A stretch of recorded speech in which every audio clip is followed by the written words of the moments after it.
Welcome back to the Mastrovich Dental Implant Mechanical Rescue channel and all things Implant Mechanical Rescue.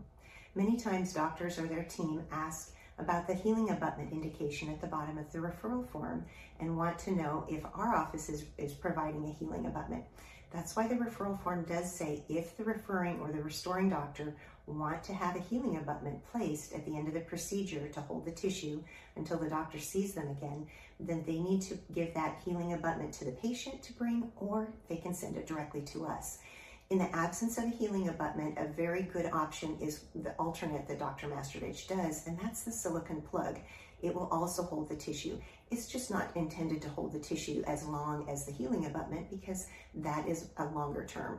And again, we defer to the referring dentist. They know how quickly they want to see the patient. Some schedule them for the same day, afternoon. Others schedule them for several weeks out because they want the tissue to heal. So it's very office specific. Offices will ask, well, don't you have a healing abutment that you can place? We can't keep an inventory of healing abutments because there are over 617 systems worldwide.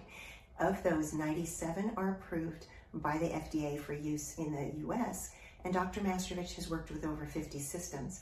Even as we know, within each system, there are varying sizes and types, so it's impossible to keep an inventory of that many systems. So again, we defer to the referring and the restoring dentist, and we also place silicone plugs. So there's always an option for tissue healing and robustness.